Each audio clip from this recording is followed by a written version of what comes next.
One, two, three, let's switch this up. Yo, yo. As you can see, I have a beautiful melanated queen on the show today. And let me tell you about this sister. The first time I met her was at the 2020 Detroit Psychedelic Conference. And I don't remember the exact first meeting, but I remember we were at the Psychedelic Shack and we were sitting at the table and I asked her name. And when she said her full name, something in my spirit stood up and just wanted to just bow out of respect because that name held so much power. And I was like, who are you? Like, wow, wait a minute. Oh, So bless you. actually, I literally just practiced saying her name, but if you could, baby, please just tell us what your name is so that, because I just need them to hear how you say it. Oh, Ashe. Well, my Ashe. name is Osaranga. Yes. Yes. Osaranga. Yes, Ashe. That's such a beautiful name. Actually, can we start there? Can you tell us Sure. what your name means?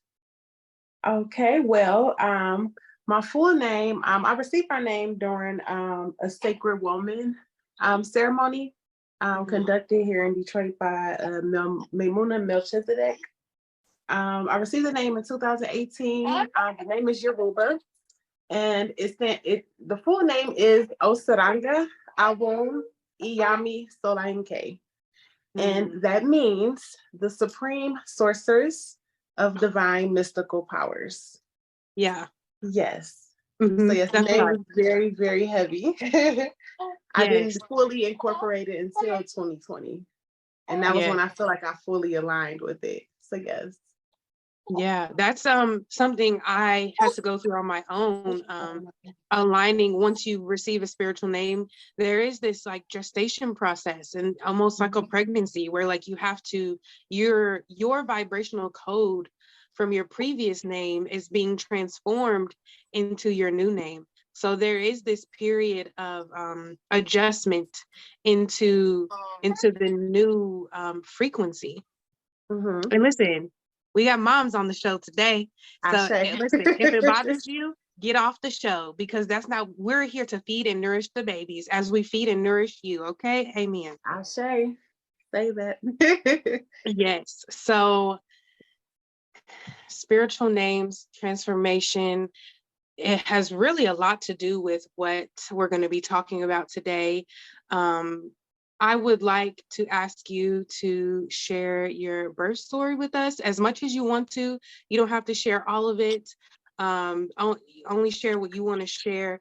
But this queen's testimony is going to ignite fire in your belly. Like the way that you advocated for yourself and you were obedient to your spirit and you listened to yourself.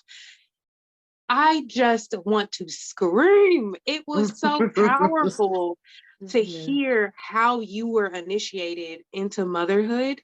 And just if you want to just share a bit of your story with us and what that looks like, and yeah, just whatever you would like to share. Absolutely. This is my first child that I brought into this world at the age of 34 years old. Where do I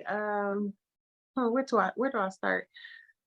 Let's see, I carried her 34 weeks. My water broke at 34 weeks on September 4th. She wasn't due until October 14th. My plan was to have a home birth with her.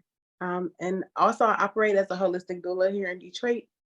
So I had, the whole birth plan, the birth pool, everything set up. So my water broke at 3:33 a.m. on September 4th. She carried low the whole time. So she likes to stay down in the pelvis. We went right into action, got everything together. I was in labor that day. My whole village showed up for me at that moment. So I had a house full of, sisters, and my family was there. And I had contractions on and off, but I was still full of energy, so just waiting on her and on her timing, pretty much. Okay. So that whole day went by, and the next day, still, no baby, but still feeling, mild contractions. It got lighter the next day. So I went about the process of trying to do a natural induction using the castor oil, and I mixed that with orange juice. And that brought about And you drank contractions it? again. And I drank it, yes. Okay. I drank it, and it brought about contractions maybe about 2 hours later. So I'm in the pool and going through the motions, documented and everything, and still no little one. So I actually my water broke, and I didn't deliver her until 10 days later. So Which, hold on, we got to pause right there, because if you're not familiar with childbirth in America, you don't understand how mind-blowing what she just said was. Here in America, typically, if you're birthing in a hospital, you have 24 hours from the time your water breaks to deliver. And if you don't deliver, they make you have a C-section. So to be 10 days out, mind-blowing. They would have been forced me. In the hospitals here dealing with Western medicine, it's a job to them. So they would have definitely tried to get me up out of there, and instill all kind of fear in me about my child being at, in danger and all type of stuff. But I trusted my body and my baby. She is also a mushroom baby. So I took psychedelics throughout my pregnancy with her. And in the beginning, that's how I actually found out, I was expecting her. I saw her during one of my, during a trip I took. I had to be maybe only like 2 weeks, and her whole face, showed up in that trip. So, I trusted myself. I also microdosed the day that I went into labor. Yeah. So, she told me she was good. I used the fetal Doppler, checking her heartbeat. Everything was perfect. So I wasn't at any type of, any rush or any panic. I was just trusting my body to do its thing. Right. And also I had the guidance of a spirit traveler as a midwife, talking to her on the phone, just checking in, and her, keeping me balanced and at peace. So that helped me a whole lot. Yes. Honey, doulas spirit and traveler will doulas get too. your spirit together. Yes, she will. So yes, what's up, funny mama? So yeah, So you did end up going we to the waited. hospital. Yeah, I ended up going to the hospital 9 days later. I actually had an appointment to see a midwife. I was going through a midwife institution at the hospital, or through the hospital, simply because I have a past life history of dying at childbirth. So because of that fear, I wanted to make sure I had myself still set up to where if I needed to be in a hospital setting, that I could do it the natural way. So I was all set to go to the Natural Birthing Center if I had to go down that route. So when I went to see the midwife, of course, she fussed because I was at that time 9 days out. And it's like, oh, well, why you wait so long? And, hearing all that, but, still feeling very confident that baby girl was good. So I went into the hospital that day. They did induce me with Pitocin. When I went in, I only dilated to, was it 2 centimeters when I got to the hospital. Still went naturally, no medication, no pain meds, nothing but the Pitocin. And they did give me antibiotics because I was just starting to develop infection. So that day was very trying for me because, of course, I had my birth plan of wanting to do it naturally and, let my body lead me, trusting the baby. But, things don't always work out that way. So, let's see, my things started getting serious maybe about 7 o'clock that evening. That's when I started to dilate. I think I made this about 4 centimeters at that time. And that's when the contractions really started to push. But I was flowing with the waves, of course. I had my aromatherapy and, had my lavender essential oil and had my candles. Of course, the fake candles in the hospital. I couldn't take my real candles in there. Right. And just had the company of my sister with me. Mm-hmm. So, things are starting to pick up, of course, as you know, like how the hospitals do. I'm in the nurse staff. They like to instill fear and try to push C-section on you and talk about epidurals. And I kept declining the whole time. So they looking at me like I'm crazy, but no, like I'm trusting my body. I'm gonna go through this. I already see it, and me being on the operating table is not what I see. So just truly just trusting myself. And it was truly a test, and like just staying true to myself and not allowing them to get into my head. So of course, with them constantly bugging me, they constantly check her heart rate. So they let me know, okay, well, her heart rate is accelerating, out of control and then going back down. Like, we need to give you an epidural now. And I stood firm in my no's, no. I didn't have another advocate there with me. My younger sister, she really doesn't have that much knowledge of this type of work. So I had to advocate for myself. Right. So, they constantly kept coming back in, letting me know, were trying to talk me into getting a C-section. And I had to get the epidural first in order to get the C-section or whatever. And again, just standing strong on that no, so it started to get a little nasty with the attitudes, because now, I'm going through these changes. I'm zoning out, I'm going into, a whole nother world within myself, and I'm constantly being bugged and pressured. So it took a great deal of strength and, courage to just say no constantly to these people. So about 11, a little after 11 at night, they checked me again, and I had dilated to 7. So it was like going up 1 centimeter per hour.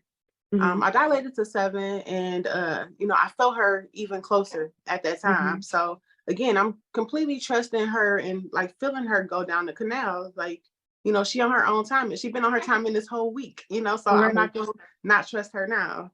Come on, they mama, checked, come on. you feel me? Yes. So after that, they again was really, adamant on me getting this epidural, and told me how they called the anesthesiologist and he on his way in now, and you're going to have to get this done. We're going to have to give you a C-section, or you're going to hurt you and your babies. And I had to still, continue to stand firm on no, I'm not. Looking them dead in their eyes. No, I'm not getting it. So maybe like it's probably like 11:45-ish. This is when the nurse, and I don't, it's crazy, I can't even remember what this lady looked like no more. But she was very persistent on me, turning over to where she could get my back, to give me an epidural. And I kept telling her, no, I'm not, like, I want to birth and push her this way. Like, I feel her, in other ways, uncomfortable, like, let me trust myself. So she wouldn't check me no more after that. And I'm, letting her know, like, I feel the baby. So she wouldn't come and check me. She wanted to be, listen to whatever her mom was telling her. I did have another, a new nurse in the room, which was a beautiful young sister, who, every time that nurse went out, she asked questions. She was just so, inquiring and like asking about doula work, and like really just like amused, but like receptive. So I really appreciated her being an angel in that moment. So, as the other nurse came back in, I'm letting her know, like, okay, I feel her, she's coming down. They're like, well, no, like, you're only at 7. I said, well, no, I feel her closer, she's coming, and I was pretty prepared to push her on my own whenever I needed to, so, the other nurse had stopped her. She said, you know what, just check her. So she went and checked, and she was like, oh, you're fully dilated. Well, if you don't want to get an epidural, you're going to have to push right now. So I really had to like transmute all of that anger and frustration I felt, because I wanted to be so peaceful, but it was a very trying experience in there. Although I kept my peace, as much as I could. But I yelled at her in that moment. I said, okay, like I'm a push, So I literally screamed. Like I took all of that frustration and screamed it out as I pushed. And my baby girl's head popped right out off that first push. Yeah. One more push and her whole body popped out. Okay. Yeah. Just I know beautifully. that's right. Beautifully. I know that's right. Beautifully. Yeah. Okay. And she was born at 12 midnight on the dot. September 14th. So 10 whole days later, my baby girl arrived, weighing 4 pounds, 5 ounces. At that time, she was 35 weeks. So still considered preterm, but completely healthy. Yeah. Completely healthy and very alert and aware. Like came out just looking, had her head up and everything. Like, please don't underestimate my baby. Right. Tell them. She telling them. So, I had to, once I was able to get myself back centered, I had to just give thanks for that experience, because although it's not what I wanted, I know that me being a doula and having to advocate for myself in such a setting would definitely be inspirational for other women to trust themselves and not allow these people who are not truly invested in, the empathy, of the patients that's there. To truly stand and stand in my power. I had to truly stand in my power. And I'm so happy that I did. So happy that I did. Whew, so yes. Just as you're sharing your story, I'm just getting so emotional, because as a birth worker, it hurts me that you had to advocate for yourself. And that's no shade to your doulas or your midwives, they just couldn't be there. It just wasn't in divine timing. I truly believe that you were supposed to have this exact experience to empower other women with the medicine of your story. So the birth worker in me is sad, but also proud of you. I am so proud of you. That is such an incredible journey, and proud of baby Egypt. Woo-wee. Talk about a powerful baby. Yes, this next generation of babies are not messing around. This next generation, they don't play. Not at all. And I'm so blessed that she chose me. Yeah. So blessed that she chose me. I want to go back to having mush womb babies, because really it's a mush womb. I love that. It's something that I want to also experience. When I've done my own research, there's basically no information about it. And the only information I've really ever had is come from other women like you who share their stories. So I just want to know, did you have any fears or apprehensions about working with the mushroom while pregnant, or just what was your feelings about it? Actually, no, I didn't. I've had clients before who have taken mushrooms throughout their pregnancy. Upon my guidance, I also received, guidance from other women in the community who utilize mushrooms as working as a doula, or even through their pregnancies.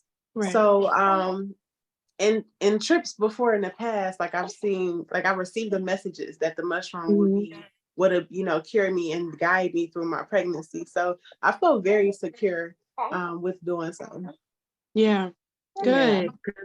No, it's definitely it's absolutely something I'm going to be doing as well when it's time for me to have my initiation, that I am in no rush. Let me say this, y'all. I am excited to meet my daughter, but I am not in a rush. This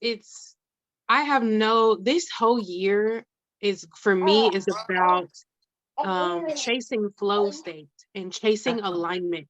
I refuse to continue operating out of alignment. I'm done. I'm done. Y'all got that. I surrender. I surrender. Like I choose flow.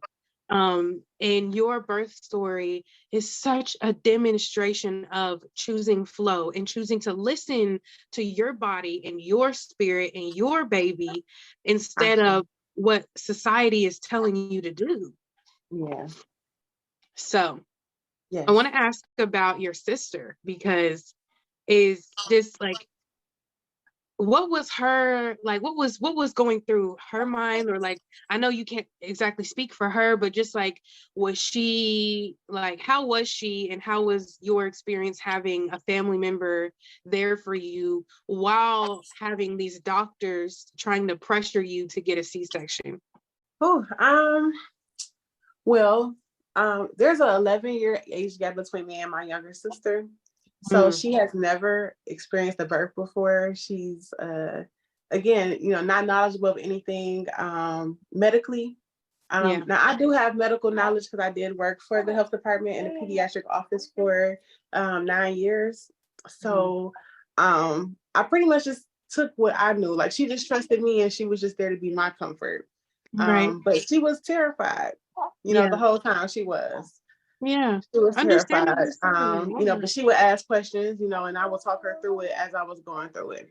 Yeah. So the beautiful thing is that my little sister is now 5 months pregnant herself. So she was actually pregnant during my labor and had no idea. Yeah.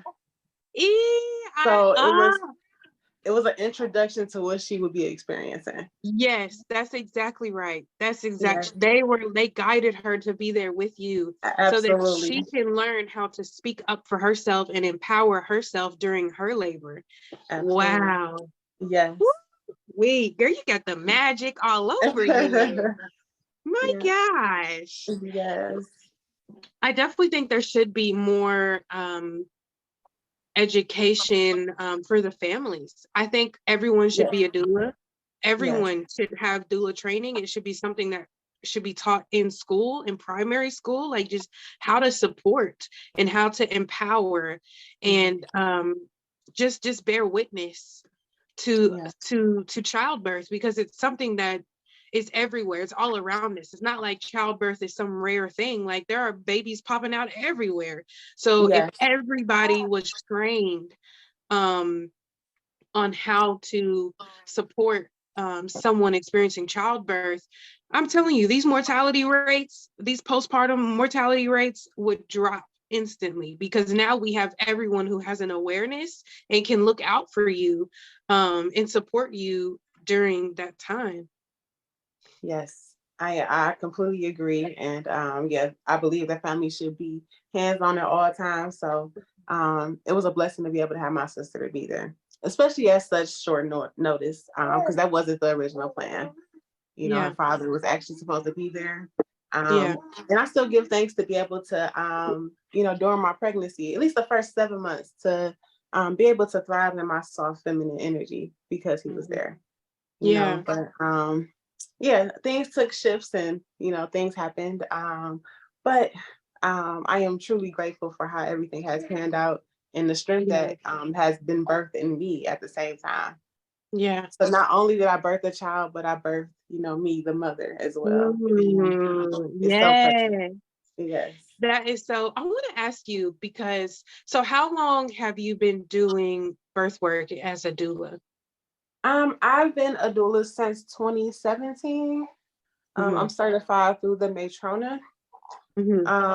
So I starting out, I probably I think like the first year I just did maybe like 2 or 3 births. They were all hospital births.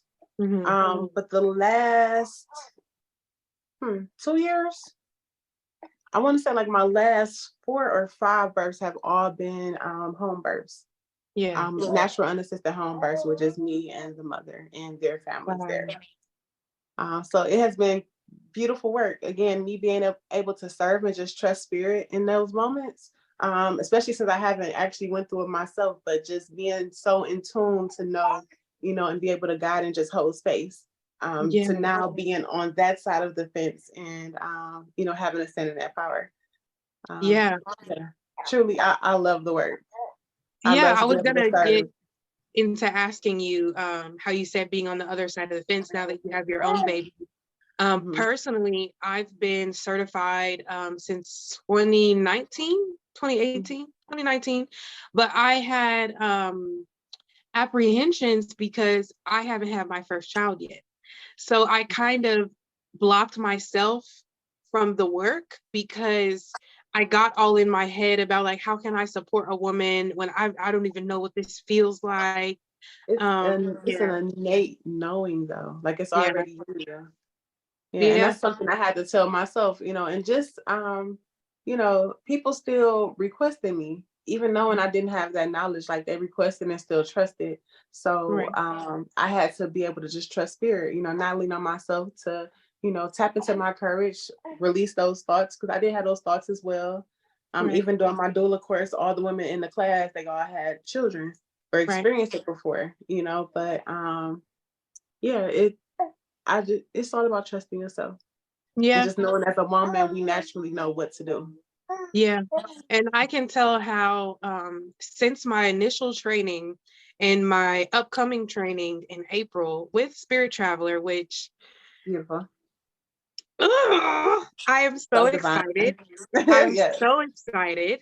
Yes. Um, in between these two periods, the warrior in me was born, and I Mm. learned how to advocate, speak up for my intuition. Because baby, she don't lie. My Mm. intuition be right every single time. Yes. And I had to learn not only how to hear my guidance, but how to stand up for it and stand in the truth of what I know to be true, even Mm-hmm. if the physical world doesn't reflect what I know to be true. I still have to stand firm in my knowing, and then Mm-hmm. y'all can catch up when y'all catch up. Mm-hmm. Yeah, Absolutely. Yes. yes. That's So I that was is key. gonna, what you say? I was saying that is key. Is to truly Yeah, trust yourself. You know what you know because you know. And right. put the whole dot period. Period. Period. You don't What have to to do. question. I don't need to explain why I know what I know. I know what I Mhm. know to be true, and that's just what it is. Yeah. Yeah. Yeah. Wow. Thank you. Your You're so welcome. energy is just like, yeah, we're warriors and we about that life and we're gonna advocate for each other. And that's just what Absolutely. we do, period. Period. I Yes. And it's so good to want to be get here. in. Yeah, I wanted to get into your other facets because you're not just mommy and you're not just doula. You also do Reiki healing and readings. So can you tell me a little bit about what else you have going on? Oh, well, yes. So not only am I a mommy and a holistic doula, I am also an intuitive reader. Um, I'm a shamanic healer. I'm offering Reiki sessions and what I like to call okay. Okay. My baby is teething and she's putting her whole hand in her mouth, so excuse me. That's Yes, okay. I do it, Mama. I offer spiritual sovereignty Mhm. sessions, which is an energetic cord cutting session as well, Mm. utilizing Reiki. Um, I also host meditation and sound bowl therapy sessions, and I want to say that's about it. Oh, and I'm also a gatekeeper with the magic mushroom. So I host sacred ceremony for people who want to take high dose mushrooms to, um, you know, uh, experience the ego death and to tap into their higher self. Yeah. So, Let's get into that a little bit because what I've noticed has been a reoccurring theme of my interviews that I've been doing is spiritual entrepreneurship. Like it can be, from my experience and from the experience of the people I've been speaking with, there seems to be a conflict with offering healing services and charging money. So I just want to know what your opinion and your experience is about charging for your healing services, and did you encounter any resistance, and how have you overcame that resistance? okay, yes. In the beginning, I had mad resistance. Always felt like, the gifts that we are given are divine gifts, and it's meant to be able to just be spread about to people. You know, you shouldn't charge for knowledge, and you know, it should be given freely, and these services should be just given whenever spirit tells you.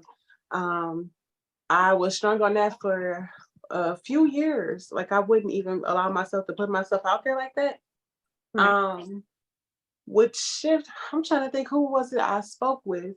I did. Okay, so originally, I started with doing card readings. I never told nobody that I did readings. You know, I was just doing it for my family and close friends. But I never advertised it or showed it to social media. But I was starting to receive inboxes from people asking me to do readings for them. And to me, that was a sign, you know, because it's like spirit was going to these people in their dreams, telling them to reach out to me. So that opened the door for me. At first I was doing it for free, you know, but people started to, like, you know, speak life into me. Like, you need to pay for this. Like, you're transforming people. People pay for it.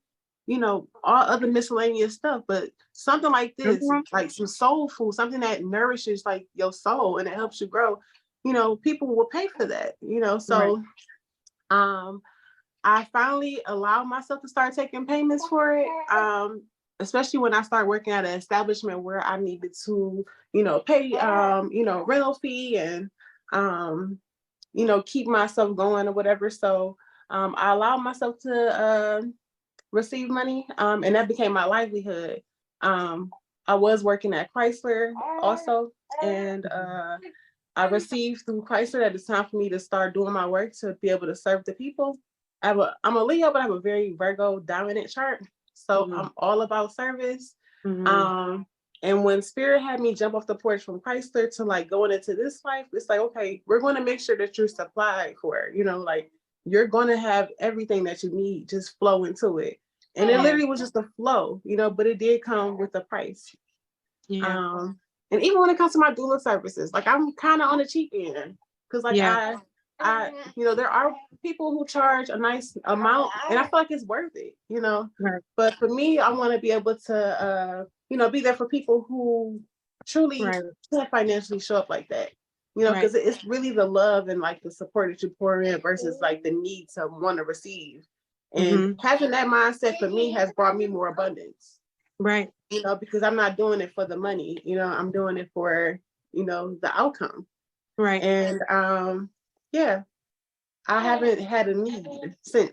So I agree. Yeah. Baby. You good? Listen, the babies are around. You are good. Thank you. Thank you. Yeah, I definitely believe operating in flow state and operating with a surrendered heart, the universe will take care of it. And I agree with you, because I also want to, my target audience for my doula work is a lower income people. Like they're the ones who need it. Like absolutely, yes. They're the ones having birth in public hospitals, on Medicaid, where you know they treat you differently when you're on Medicaid. And I just want to be able to support low income mothers, but that means my services have to reflect the amount of income that they have. And I know for a fact, without a doubt, when you are operating within mission, abundance will come in other forms randomly out of nowhere. Like people will just take care of you. And that's really, traditionally, that's how it was. Like healers and shamans were always taken care of by the community. And it wasn't like we didn't have to work for it. Yes, and I'm experiencing that and seeing it. And yeah, again, I just give thanks. Like I'm in a very very, you know, grateful space.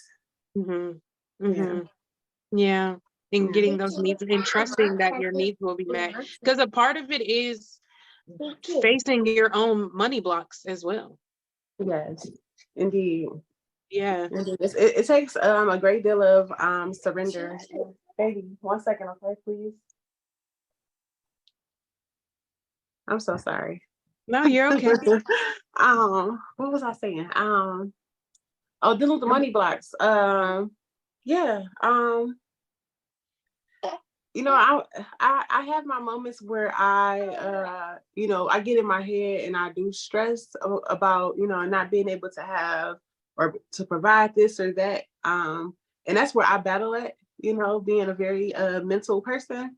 But it's always in the moments where I have to remind myself to surrender, to trust, to ask the universe, and it's like, I fall in the trap of getting in my head, but as soon as I release control, like something comes in, Right. out of nowhere. So it's truly just, doing a dance with the universe and trusting. Yeah. And yeah, that's right. I think I called it that earlier today. Like it's a dance. It's a flow. It's a movement. I want to get into the divine masculines just a little bit. I don't want to go too deep because personally my heart is a little bit heavy and I don't want to cry. But so I believe choosing a partner to have children with is probably the biggest decision a person with a uterus could make. Like choosing who you have kids with is huge, and it's going to impact the rest of your life.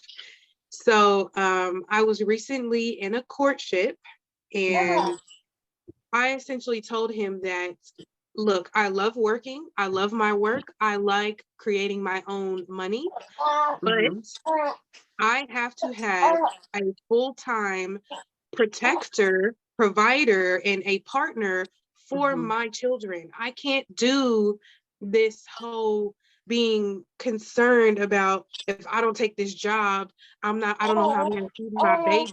Like I was just like, I'm not doing that.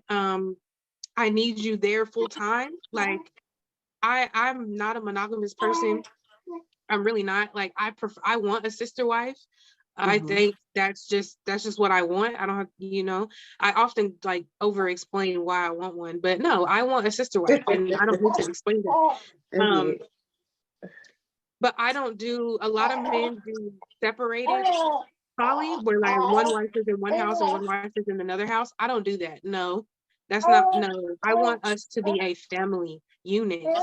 And essentially me saying that ended the courtship because he can't do that. So I learned a very powerful lesson about being clear and direct about what you're wanting in a partner up front. And letting them tell you, like, either I can do that or I can't. Absolutely. I actually exercised that when I met her father. Her father was actually a client of mine. He was coming into the store where I was doing readings at for about a year faithfully, like every 2 weeks, no more than a month had passed, before he's coming in.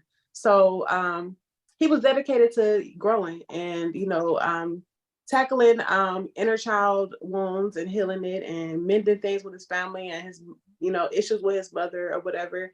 And I'm seeing the growth. I knew that he had a thing for me, but I wasn't paying too much attention to it. But, around the time we started to connect, he did a great deal of healing and stepping into his godhood, which is what I admire. It was the dedication that he had. And I know that a lot of masculines are not truly there yet. And that, before him, it's been 9 years I've been single, not looking for courtship or anything because it was hard to find that equal. But realizing that, again, there is a disconnect with the masculines and they do need the help of the feminine to get there. And a lot of times we don't want to be mama, but we're always mama, So that was something I had to learn to accept before I, allowed myself to date. So he came in and showed up for me at a time when I lost my grandmother. He came in and was the ultimate masculine, like came in, took over everything, like I'll pay the bills, I'll do this, truly cater to me and allow me to feel very feminine and embrace, being a woman as well at the same time, becoming pregnant and taking care of me in that manner too. So for me, everything was flowing good. I do know that he had challenges within himself because he's still battling his past stuff. Bless you, baby. Yeah. And I wasn't necessarily looking for a project, but I was very upfront about what I was, Right. what I expected, so he showed up so much until he couldn't no more, Right. and Right. that's where that, clashed. And I allowed that to be his issue. I didn't internally take it. I still stood in my power and my grace, and yeah, it's kind of sad, because Yeah. he ultimately self-sabotaged. Yeah. Because it was too challenging to constantly grow at that level, Right. and to truly face himself or even Yeah. emotionally, So yeah. Yeah, that's what I'm realizing. Yeah, I'm realizing that as a conscious woman and as a I don't like the word healer. What can I say? Just as a conscious woman and a woman on the path of divine maturity and spiritual growth. We have to have a partner who is growing just as much and who is comfortable in that space. Because when you come into union together, the growth only amplifies. So you have to have the masculine who can also grow and stay in that frequency. But the thing is, like, often people think that they're ready for something until they get into it, and then they realize, oh, I'm not ready for this, or I can't handle this. And that's so scary to me, to like, it's very scary. Pick a partner and then down a year later, like, they completely shift into a different person. And it's scary, like, because you don't know. Yeah. It was very scary. That was definitely a fear in the beginning, but again, I've been trying to not feed the fears and stay positive with it. So I introduced him to mushrooms. We've taken mushroom trips together, seen multiple past lives where we were together, so like that connection was known and was supposed to happen. We had children in past lives. That's right. So it was something that was destined to happen. But in every lifetime, something happens where it separates, so that brought me a great deal of peace, to not take it so personally because it was already written. This was a contract that, happened, it was supposed to play out, but it's not the end of the road, Right. Right. And then with knowing, historically, like what high priestesses or women with high priestess energy, most of these women were so powerful that they were alone. Yeah. Okay. Maybe she's hungry again. But they operated alone. It was all about their work. They had children, but there wasn't time to cultivate love. Right. Or men who were truly intimidated and didn't keep up. So even thinking about that is like a little heartbreaking. But it's still, we still have to march on. Yeah, this is our path. Like, my mission is very, very important to me.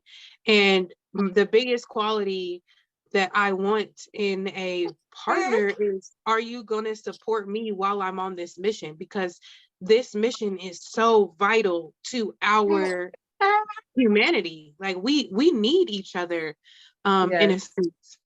Yeah. So it's funny, as you were talking about how often high priestesses are alone, that completely resonated with me. Because truly, I have become my own love.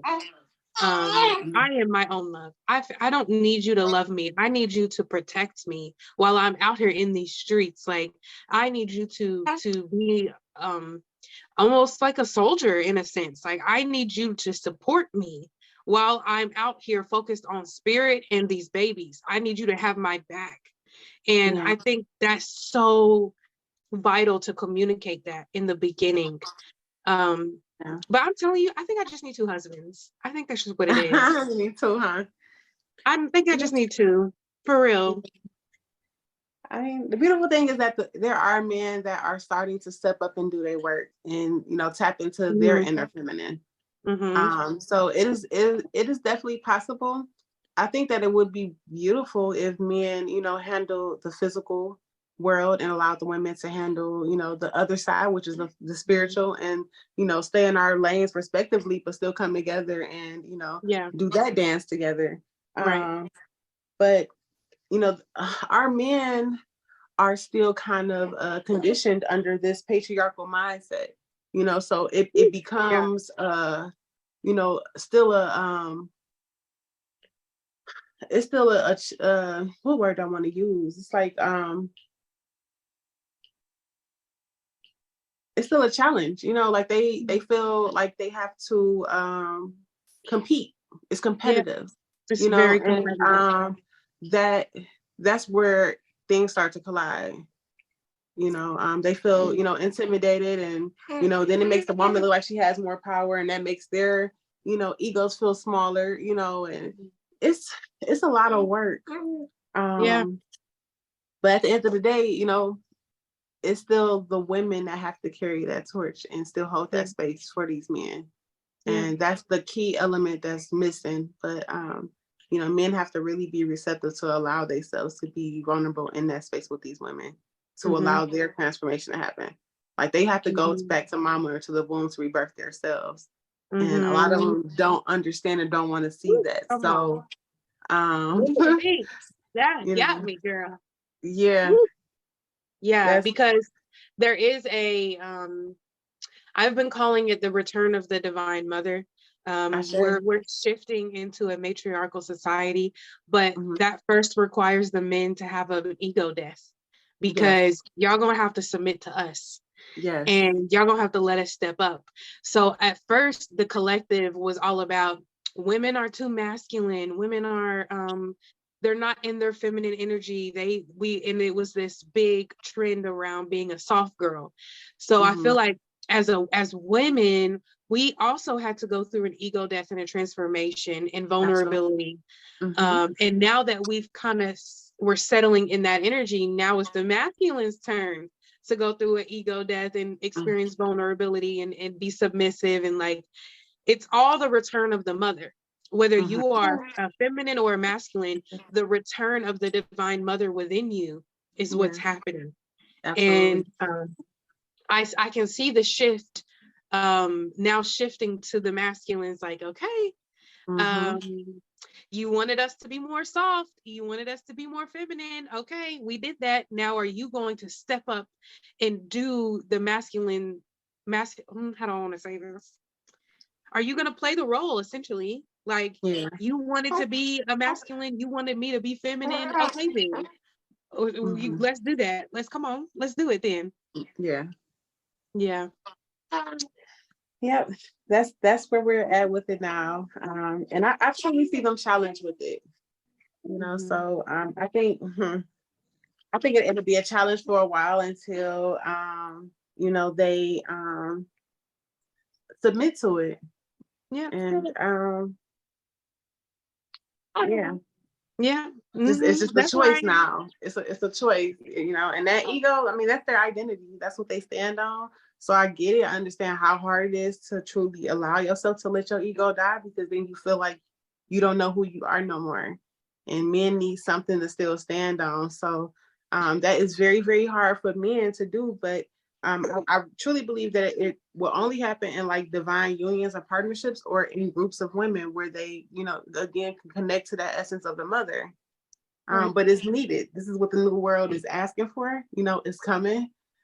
So I think there will still be challenges again moving forward, because again, the men are going to fight tooth and nail for it. But eventually you're going to have to surrender. Yeah, that's right. Eventually, let go or be dragged. Let go or be dragged. Yeah, that's it. Oh, and she's dragging. She's dragging. Mama don't play. Mama had drugged me. I know what it feels like. You don't want to have to go through that. So just let go, because she will get you.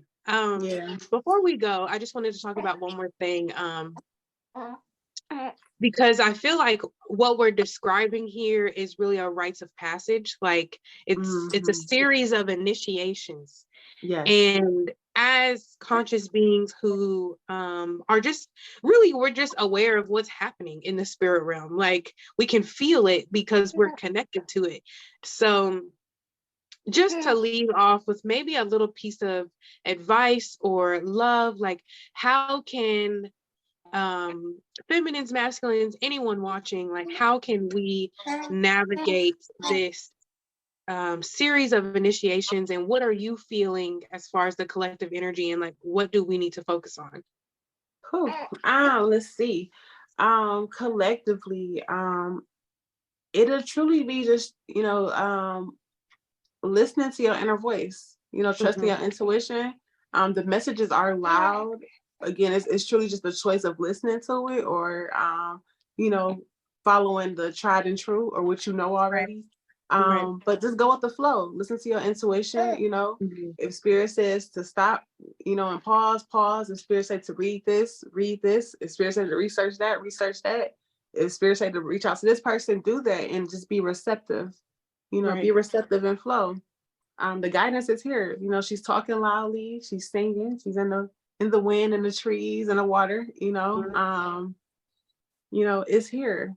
So Right. truly just trusting yourself, trusting what you hear, not second guessing yourself, and just being receptive, knowing that every moment is a moment to learn, to grow.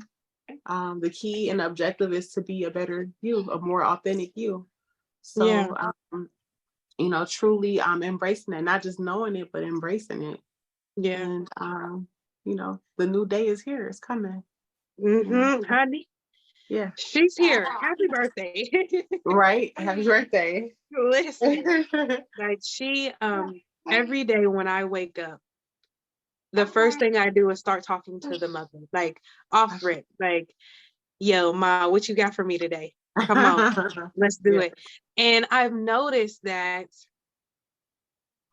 because I work so closely with the mother, I have like her scent on me. And I'm realizing, boo, as you go through these courtships, you have to be careful because the men can smell and feel the mother on you. And they're thinking that they want you, but they want her. They're just getting it through you. So you have to be cautious and careful, as like, do these masculines even have enough awareness to know that? And are they doing the work to nurture themselves? Because like you said, we don't want a project, we want a partner. You know what I'm saying? I understand that I'm going to have to show up for my masculine in some healing capacities, but at the end of the day, I need to be supported as well.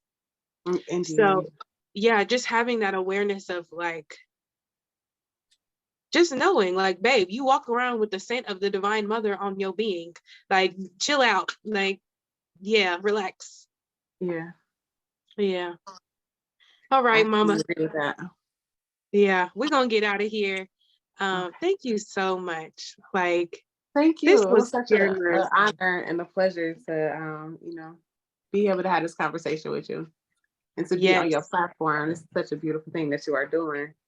thank you. And continue So blessings. today is, well, the day this episode airs will be the start of Women's History Month. Oh, So beautiful. you are opening up the series of Women's History Month. So I just wanted to share that with you to let you know that you are the opener for the series this month, and you set the tone, mama. You set the tone. I'm so honored. Blessings. Thank you. Like, Yes, this thank is you. incredible. This is incredible work. I wish you so much love and success on your journey. When I come to Detroit in a couple months, I'm gonna have to come see you in baby Egypt. Yes, you do. Please Yes, do. I We do. looking forward Yes. to it. Okay, thank you so much. I'm gonna head out, but yeah, this was everything, and I love you so much. I love you too, love. Thank you so much.